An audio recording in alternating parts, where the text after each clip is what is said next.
Hello everyone, my name is Kayla Toure and I'm the National American Miss Teen. Welcome to yet another fantastic, magnificent, and empowering episode of HBCU-ish, my Instagram live series where I am interviewing inspirational African American trailblazers, beauty queens, and future leaders of America. Today we have a three-part series. Right now, I am interviewing Shayla Racquel, a future icon in the entertainment industry. Later, I will be interviewing Kayla Toure and also Vanessa Van Dyke. And I am so excited. I'm going to wait until Shayla gets on. And yeah, I'm honestly so excited. This is going to be a three-part series today, so back to back to back interviews. So yeah, guys, I'm waiting for Shayla to hop on here and we're gonna start talking to her right away.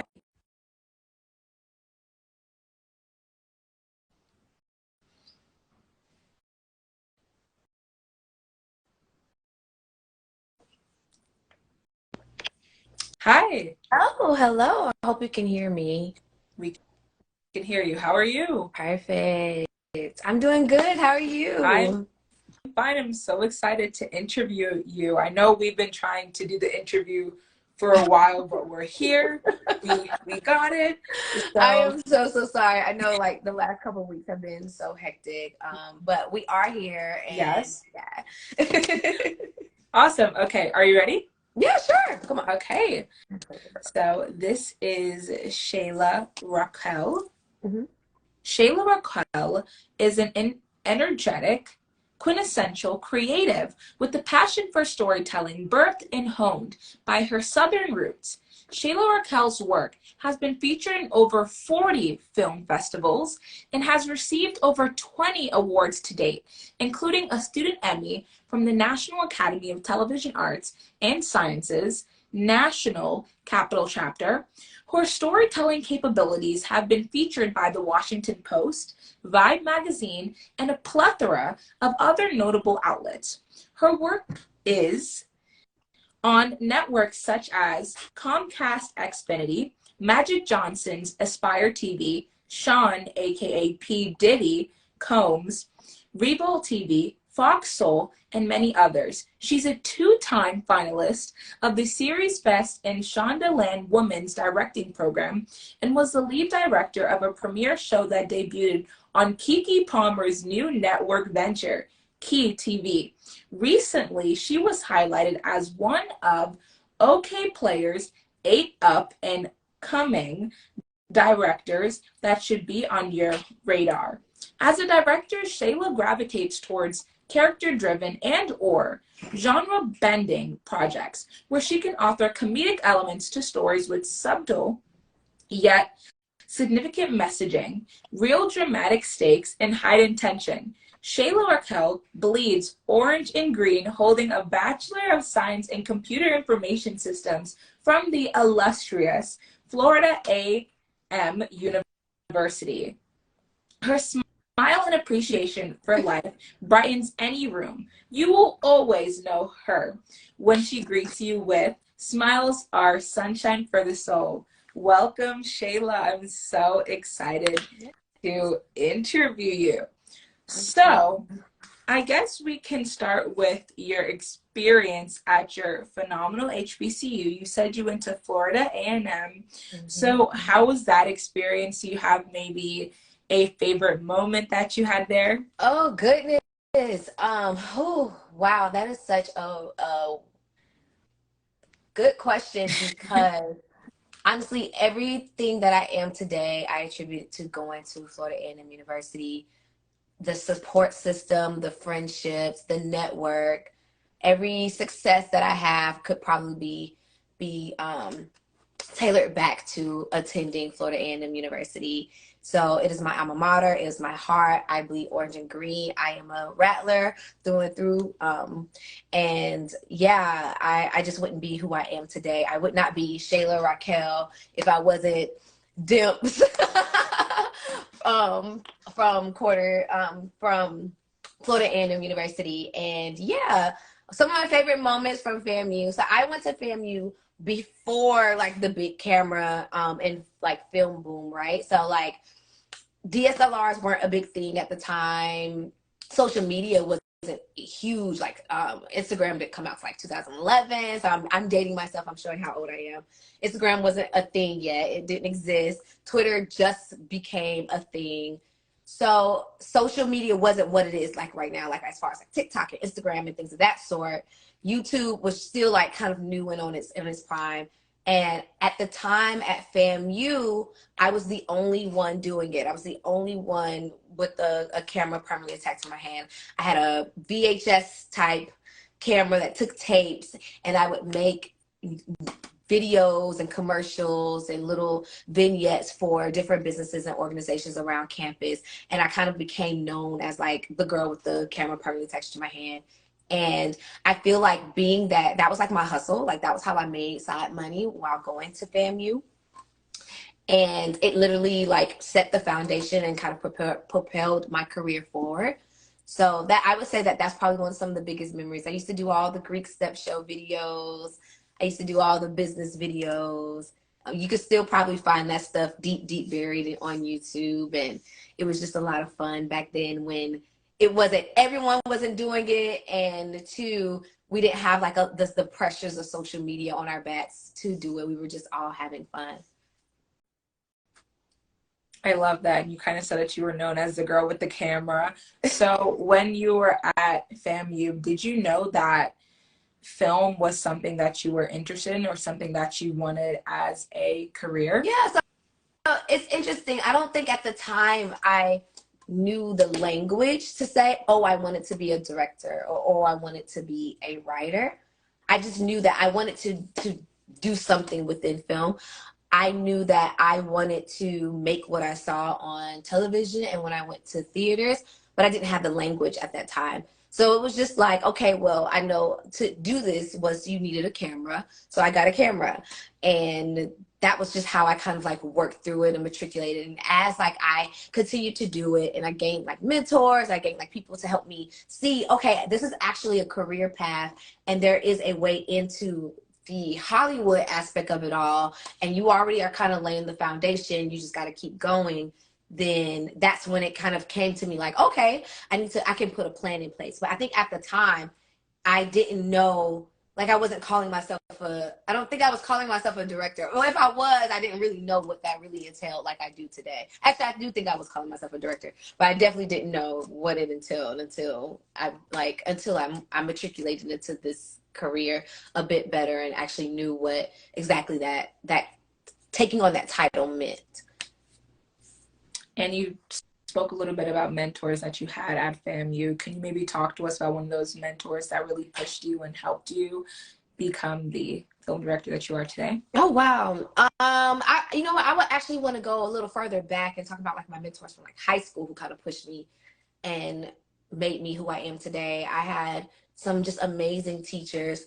I would even go back past high school and talk like elementary and middle school. I just had some amazing teachers that I had came across that to this day still root for me. And I still look at them as my mentors. Miss Blanchard Johnson, Miss Jackson, Miss Buxton, Miss Law.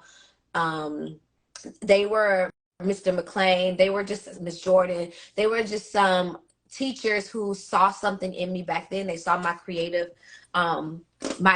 ways and how I just always wanted to go above and beyond.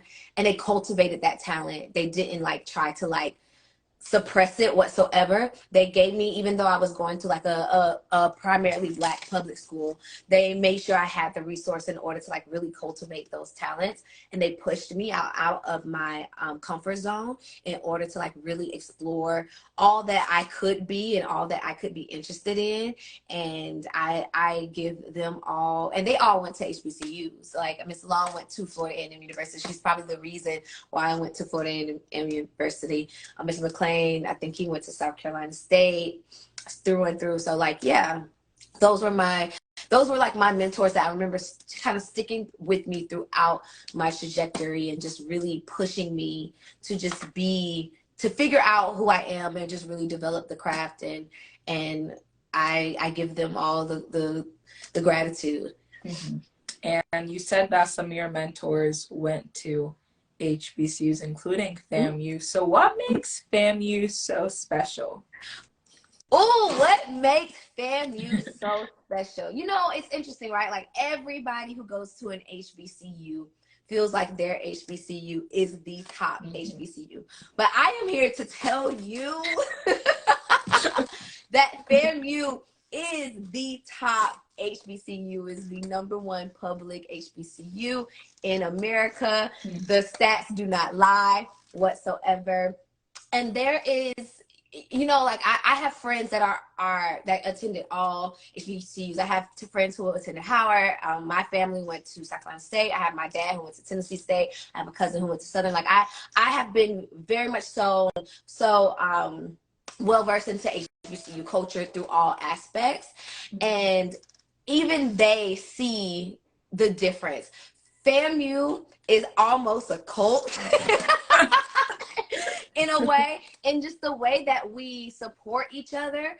You don't mess with the FAMU network. When we say Rattlers strike, strike, and strike again, that is some real stuff. And I will say, like, every move that I make, most likely there was a Rattler that had lifted me up in that. And I know that's like a thing for every HBCU, but there's just a difference. We are truly a FAMU-ly, and we take that very seriously. There's not a place on this earth that I can't go to that I could shout FAMU, and they may not know me from a can of paint, but I will have a couch to sleep on. And I have tested that theory in many ways. I have gone to Europe where FAMUans who probably didn't know me from a can of paint, but just knew that I went to FAMU, showed up and showed out for me. When in my beginning of my career, when I had to crowdfund, it was FAMU who showed up and showed out for me, helping me to raise $20,000, $30,000, $50,000 in order to get my projects off the ground. Recently at homecoming, it felt so good to go back to FAMU, where I was able to showcase one of the films that I had wrote previously. We just really take care of each other and uplift each other, and excellence is the standard. We do not play about that. And every HBCU may say that, but it's just a different breed there. We are a different breed. Go Rattlers. I love that, and I do not go to FAMU, but I have been on the FAMU side of TikTok. Oh, yeah. And See, I will the fact say, that there's a FAMU side of yes, TikTok. yes, and I will say that all the students that go to FAMU, they rock FAMU very hard. So I will say that it is like no other going to FAMU. So since we are talking about HBCUs, I want to talk a little bit about Black History Month, because you have done so many amazing things so far. So what does it mean being Black in the entertainment industry, and why do you do the work that you do? That's such a good question. To be Black entertainment industry, you kind of carry, and honestly, this is an unfortunate thing because we should be moving towards something different, but we carry our stories on our back. One thing about it is that ingrained in Black culture is storytelling. Storytelling is a huge part of Black culture. It is how we preserve our culture. It is how things have been passed down from diaspora-wise. And since storytelling is it's ingrained in our fabric, film is just another medium that we're able to just explore that and just really like express our culture, showcase how we move throughout the world and our place within the world. And I think as being a Black person in the entertainment industry, you take that on, and you're the one that's kind of putting that on in the forefront. And I think that's an important task. That's something that we shouldn't take lightly. And I'm actually very, very proud. I'm very proud that I am one of many Black filmmakers who are taking on that challenge of telling our stories and preserving our cultures for many people to come and see how we operate and who we are to come for years and years to come. So, and who is a Black artist or maybe film director that has inspired you, and how have they inspired you? yeah, I would say three when it comes to like my inspiration of like who my style, who I am, and who has inspired me, it would be Gina Prince Bythewood, Rick Famuyiwa, John Singleton. Those are like my three as far as like who I am and the stories I like to tell. Those three especially, as well, and Gina and John especially, they just made waves out of no way, and they're just really big about just showing just the intricacies of what Black culture is, and putting that at a forefront. And it doesn't necessarily have to have like a like a racism element or anything like that to it. Like they are telling our stories, about our families, about what's well, and not I take that about like John Singleton, because that is one of John Singleton's things. But they're just really about like telling our stories. And I really, really love that. I really, really love how grounded their work is, and how still, while it's being grounded and it has those subtle messaging, it's still very entertaining. So it gets across and it goes across boundaries to like hit other people as well. And so, yeah, those are my three people, my three film directors who I love and who I say, if I were to bottle them up into one, it would make me as a film director and writer.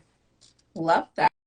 And now, since we're talking about acting and film, we're gonna play a game, and it's called Guess I'm That terrible at games. It's called Guess That Quote. I'm gonna tell you a quote. I'm gonna give you three options, and one of the options are the answers. Oh, if I get these wrong. Listen. Okay, I'm ready. 2 days ago, Miss Missouri USA got a 4 out of 4. She kind of broke the 2 out of 4 curse. So I believe you can get a 4 out of 4. Thank you for believing in me. Let me. Yes. I gotta write things down. Let me prepare. Come on. Okay. She has it. She's preparing, guys. And you guys can also help Shayla out. You can comment down below if you know the answer. So, are you ready, Shayla? Okay. On. We got this. You gotta represent for FAMU, right? I gotta represent. So come on, we going 4 for 4. Let's go. That's 4 for 4. Okay. First one. Don't gain the world and lose your soul. Wisdom is better than silver or gold. Was this said by Bob Marley,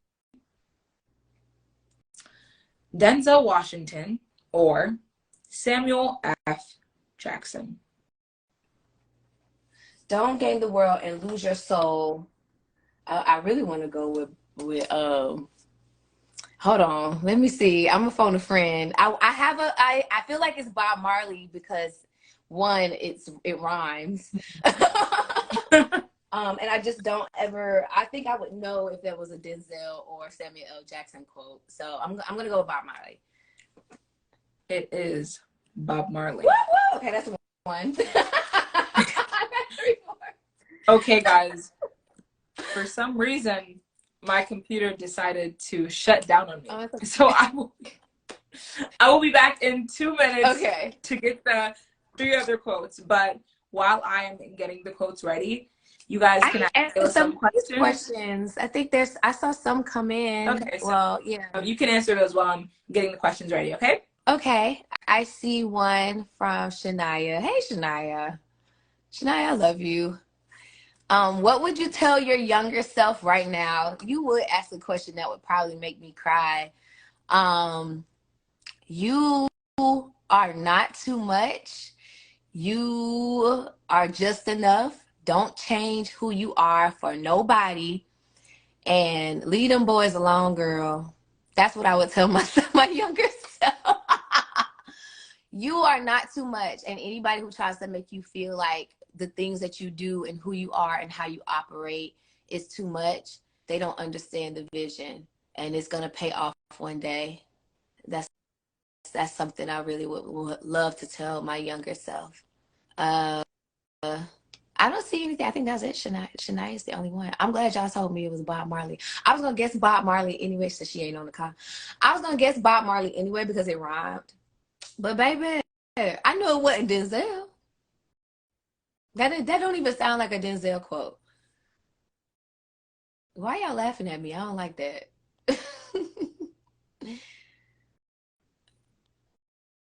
What? No one else have a question. Oh, here, Jabari. How I bring it up? Can I bring it up? Uh, Jabari asked, "What's your writing process?" What is my writing process? Well, first, when it comes to writing, I have to have an idea that I actually care about. And usually what ends up happening is I have an idea book. It's not with me right now, but it kind of looks a little like this, blue. And if I get an idea, I'll write it in that idea book, and it'll live there. It'll probably live there for years. Then when I'm ready to like tackle it, I'll take that idea book and I flesh it out. I flesh out like anything I could think of pertaining to that idea, like just completely like word vomiting. I put it out on paper. Either like on a Google Drive, or I use sticky notes. And then from just kind of dumping my brain when it comes to that idea, I try to figure out what way this could be told. So would this work better as a series? Would this work better as a film? I flesh out the story or look at all of the things that I had in my brain and try to see which way I want to go about it. And then after that, I do something called beat it out. So that's when I throw on some lo-fi music and I take my sticky notes. I don't know if y'all can see this, but I take my sticky notes and I try to plot out how I would want that story to be told. So from like opening image all the way down to final image, I try to like completely feel in and beat it out, like all the crevices of that story. Once I do like a beat sheet, then I do an outline usually. And the outline is just me going scene by scene how I would tell that story, and then I start to write. So I do a lot of prep work. Some writers love to just go in and write. That's not my way of going about it because time. So I like to like just fully do a bunch of prep work first, just to decide whether or not how I would want to go about telling that story, and then I outline and then I write. And then usually because I outline, I'm able to write a little faster, like, and just kind of get it out, just depending on like my discipline and what I got going on.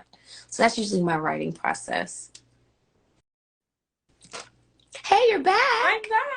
back. I loved hearing your writing process. It seems so interesting and so organized. So Thank you. love it. We are back. So All right. far, Shayla got a 1 out of 4. She got the first one correct. Yay. So let's see if she can get the other 4 correct. The other 3 correct. I'm leaving her. Okay. Next one. Okay. I don't want to race to become a trend. I did not work 28 years for it to be a trend. Was this said by Naomi Campbell, Tyra Banks, or Beverly Johnson? You said Naomi Campbell. Mm-hmm. Tyra Repeat. Banks Tyra Banks. or Beverly Johnson? That's a good one. Naomi Campbell, Tyra Banks, or Beverly Johnson. 28 years is the thing I want to focus on. Mm-hmm. Um, I don't want race to become a trend. I didn't spend 28 years. What was it? I didn't spend 28 years. I did not work 28 years for it to be a trend. I did not work 28 years for it to be a trend. I'm feeling like that's going to be between the two models there. Mm-hmm. 28 years though. Naomi's still at it. Man, that's a hard one. That's a hard one. I don't got nobody trying to help me in the Oh, comments. Shayla, I'm gonna okay. go with just by how it sounds. I don't want race to become a trend. Was that Tyra Banks? Is that your final answer? Hold on. Because I don't know, Naomi Campbell was just so like she knew she was the black it girl. Mm-hmm. And to say trend, the word trend is tripping me. Mm-hmm. Someone said it sounds like Beverly. I don't know. I don't know. Okay. Is your final answer Tyra Banks? Since there's two models and one, Beverly Johnson isn't a model. They're both She's models. They're all oh, they're models.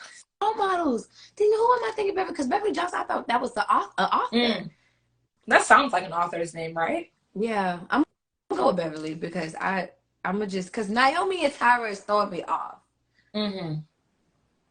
I'm gonna say Beverly. And if I don't get it, I don't get it. I'm gonna go with Beverly. The answer is Naomi Campbell. the one I just refuse to say. I know. I was waiting. Well, that's fine. I missed one. It's okay. It's okay. Okay, next one. I'm not good at trivia. I'm terrible at trivia. Okay. Like comedy, horror has an ability to provoke thought and further the conversation on real social issues in a very powerful way. Was this said by Jordan Peele? Jordan Peele. That's correct. Go ahead. That's correct. I know that he said that. Okay. Now we're in my realm, yes. right? Like yes. I didn't even tell me that. I could have just guessed that without giving you the. Go ahead. You get 2 points for that one. Yay! 2 points. So, guys, technically she got a 4 out of 4 already, but now this is just a bonus point. Okay. Last one. I'd rather regret the risk that didn't work out than the chances I didn't take at all. Was this said by Usain Bolt, Gabrielle Douglas, or Simone Biles? I rather regret the risk. Mm-hmm. Is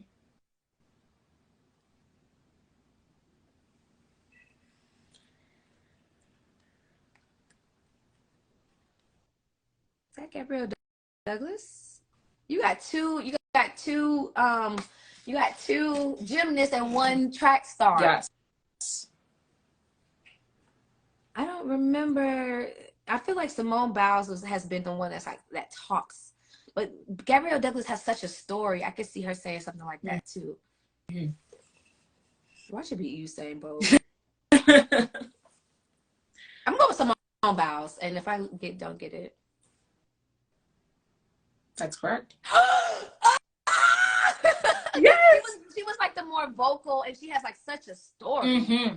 She has a story on her, so yes. I can see that being her something that she says. Guys, Shayla has made HBCU-ish history, getting 5 points.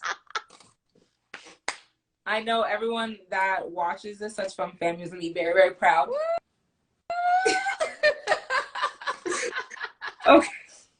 Okay. I have a few more questions for you. So my next question for you is, what was your drive behind making films? What's my drive behind making films? Like why I wanted to make films. Yeah. And that goes back to like the preserving of culture. Like my family, coming from my family who was just very much so like, they instilled in me what it means to be Black. Like I'm from South Carolina through and through. And as you know, anything about South Carolina is South Carolina. And my family is born and raised, like we have been in South Carolina. I mean, we may have had like different sectors that have moved off, but the majority of us were landed there and are still there. And then to just be in a family that was so racially aware and involved, they instilled that in me. And so because of that, I knew just the importance of knowing who I am, knowing my culture, and being proud of being Black. And I wanted to be a part and since storytelling is such an important part of that, I wanted my career to fold those things together. And so that was one of the drive. I wanted to tell complex stories that show the humanity of being Black, what is Blackness, how different Blackness is depending on the region, and how we're just a resilient yet entertaining people. And so I think that's what drives me to continue to just to be a filmmaker and tell stories. It, And do you have, it leaves an imprint. It leaves something forever. I definitely agree. And do you have any advice for people that are interested in getting into the film industry but they don't know where to start? Where to start is within your own community. So if I hate the cliche of just do it, because that doesn't necessarily give you it doesn't necessarily give you a path. Like, it doesn't necessarily give you concrete steps on how to just do it. And you're gonna hear that a lot. You're gonna hear that a lot in this industry, because that really is the like crux of it all. It's like, you just have to just do it. But to start to just do it, look at your community. I am the eldest of 9 grandchildren. How I just did it, I made my cousins get together. I took my dad's camera and I filmed them. And then that turned into something. So then it became a tradition to do like Christmas videos and shorts and stuff with my family. Okay, so then what's the next step? That bleeds into school. So now I'm doing little vignettes and things for school. So then where does that go? Okay, someone sees you doing that, they're giving you more resources. So instead of just doing it, just start with what you see. Start with the resources that you have, the people that's in your corner who may have no interest in it at all, but they see it as a fun activity to bond with you with, and then just make things, and then keep making things. And then people are going to start seeing, and they're going to give you some more resources. Maybe your mom sees you and gives you a better camera. Maybe your grandparents see you and buy you a new laptop. Maybe someone sees you and then they give you $20 towards your crowdfunding. Those are new resources that you now acquired that you didn't have before, that's now making the quality of your work even better. And then you just keep taking those small little steps up and up and up. And then one day you're going to look back and you're going to be making these grand short films or television, and you're going to be like, oh, I started with my sister, with my brother, with my cousin, with my friend in the dorm.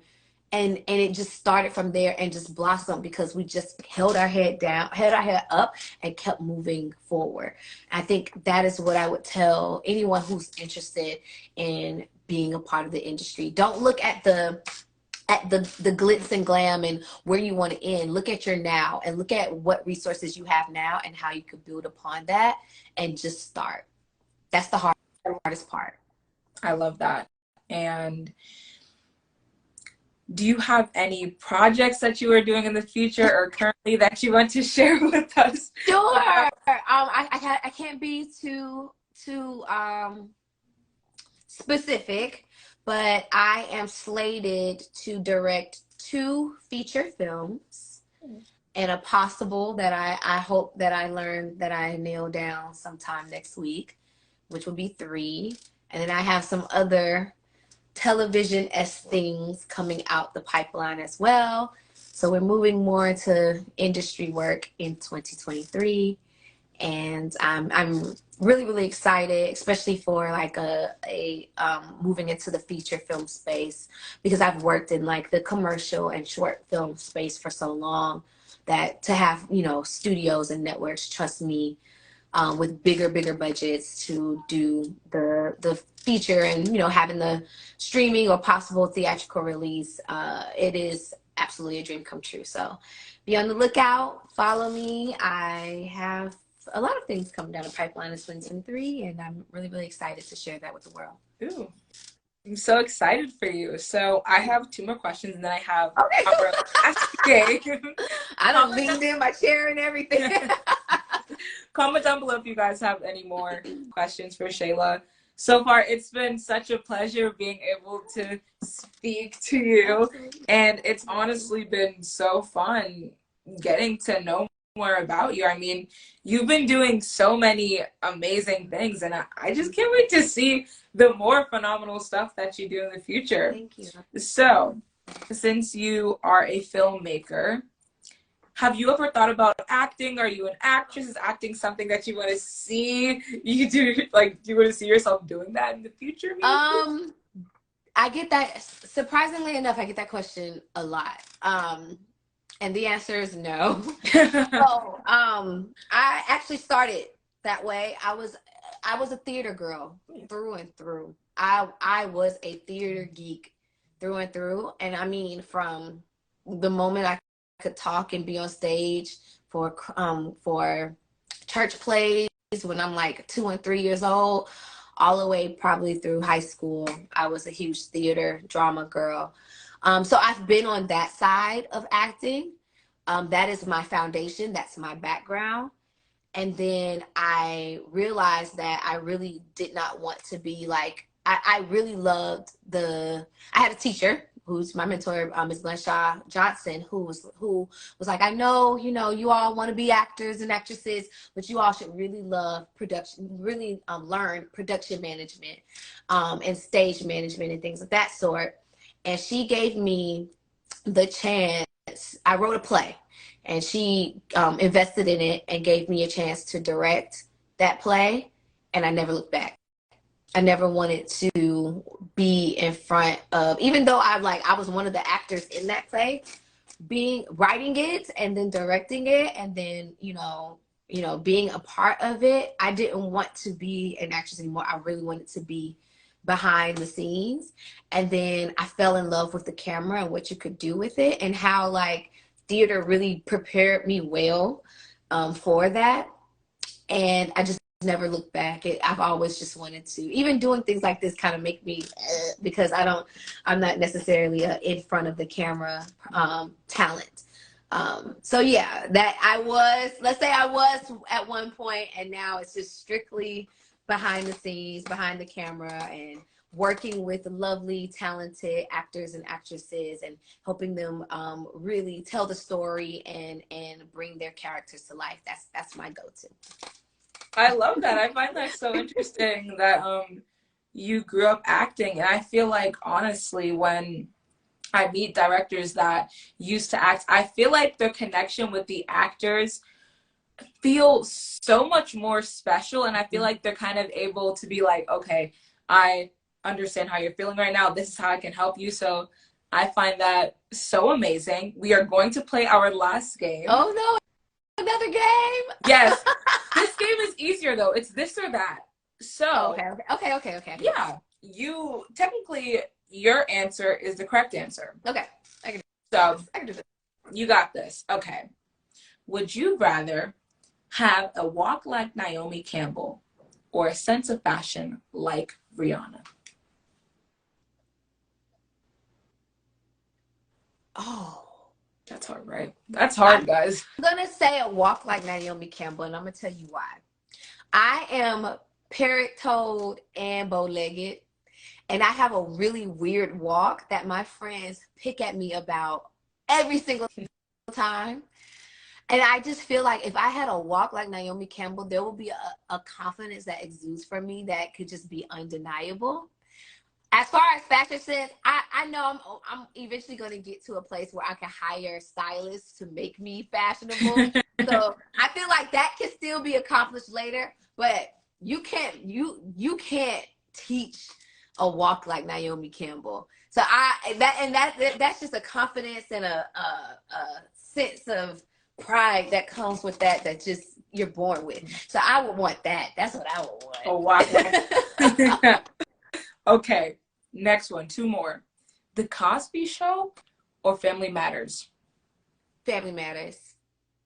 Family Matters. Yeah, I loved Family Matters growing up. I loved the Cosby Show too, but I'm gonna say Family Matters just because of all of the stuff that's going on. But I really loved the Family Matters. Like I remember, like running home. Like I'm older, so I remember like I'm older than me. I'm 33, but I remember running home and like watching Family Matters. Like it was a thing for me. So yes, it was one of those black shows that I really loved to watch growing up. Love that. Next one, last one. This is gonna be hard. This might start some controversy. The Cha-Cha Slide or the Cupid Shuffle? The Cha-Cha Slide or the Cupid Shuffle? Lord, you about to start a riot. Start a riot. Now I gotta sing Cha-Cha now, y'all. Then you got Cupid Shuffle. I'm gonna go with Cupid Okay. Shuffle. To the right, because cha-cha slide is a bop, like, right? Yeah. Like, it's a thing. But Cupid Shuffle got a hit to the right. Right? You gotta good with it. Left to the left, to the left, to the. There's a dip. Yeah. Yeah, I'm gonna go with Cupid Shuffle. Love that. And okay, this is my actual last one. Okay. Braids or a nice wash and go? Ugh. I'm gonna go. I would just. But if you would have just said like my fro, then I would have gone with just fro. But a wash and go is so meticulous, and it's just a wash and go is never a wash and go. Never. So I'm gonna go with braids because you said wash and go. Now, if you just said my regular fro where I done twisted it and untwisted, then my regular twist out. Yeah, I would have said twist out because I love, like, this is my signature. I love a good twist out. But nah, with a wash and go, I'm gonna have to say braids. That way, I don't gotta do my hair for at least 2 months. I agree, and I feel like a wash and go, like you said, it's like more stuff. It's like a wash and go, then a detangle, then a put in conditioning. It's never like wetting your hair. I am not a wash and go girl at all. I am a twist out girl. Twist out. Or a braid out. Braid out. I love the braid out. So that was it for the quiz. Well, this or that quiz. Do you have any last messages? Maybe a message to a boy or girl who is interested in getting in the industry, or maybe even to someone that doesn't have a lot of self-confidence? Oh, I know we kind of talked about like it, what I would say to someone who's interested in the industry, but to someone who doesn't have a lot of self-confidence,